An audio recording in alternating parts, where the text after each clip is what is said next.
everyone, this is Paris Brasill, and I'm a licensed social worker and also a therapist intern here at Beech Brook. I just kind of wanted to take some time today to talk about communication. And this is primarily for our teenagers out there, but anyone can benefit from this tool, hopefully.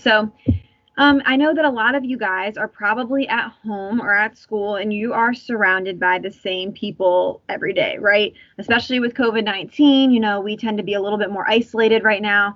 And it can be easy to get into these negative ruts or patterns with our communication, right?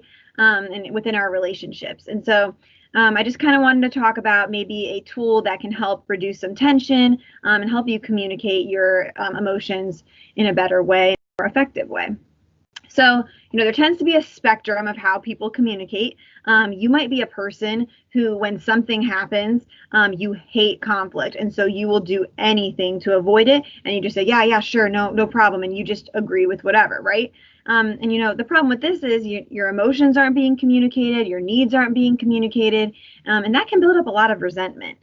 So we don't want that.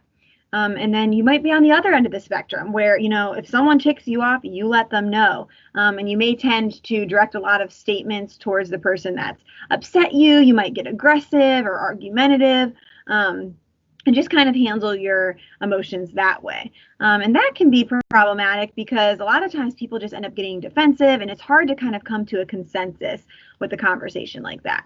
So today we kind of want to get to that middle ground, which is called assertive communication, where you're able to communicate how you feel and what you need while also listening to the needs and feelings of others. And this can be super hard, but in the end, it can be super beneficial to having a positive outcome. So a small little exercise that I think can be helpful is called I statements. And this can happen when you're in a conflict with something or when you just want to communicate something to someone. And so instead of saying, you always do this to me, or you make me mad, or you are not a good friend, we flip it and we say I. And so that is a good way to open up space to communicate how we ourselves are feeling. So I would say, I'm feeling really upset because I feel like I've been taken for granted lately, or I'm feeling sad by a comment that you made because, I've had people make those comments before in my past and it's just kind of triggered me.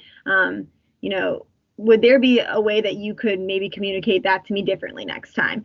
And so by using I, it really opens up the space to communicate what you are feeling as opposed to placing blame on someone.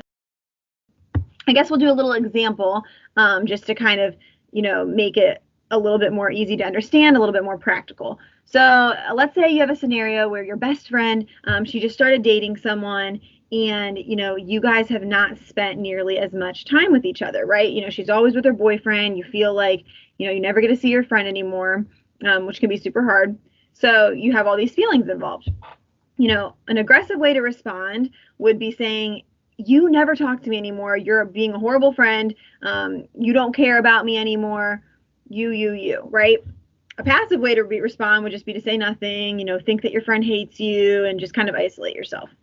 The middle ground with the I statements would be saying, hey, I would really love to spend some more time with you lately. I feel like recently we haven't been able to see each other as much and, I would love to be able to see you more.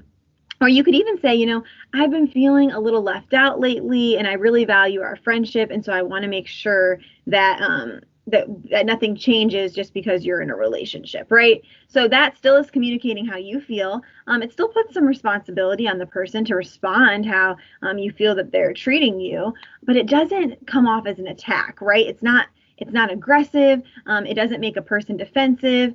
And this can hopefully give a much better outcome, for your relationship. So just something to keep in mind this next week, the next time you're feeling a big emotion towards someone, instead of turning automatically to you, flip that statement to I, and really think about how you're feeling in the situation. I hope this helps, and I hope you guys have a great rest of your week. Thanks.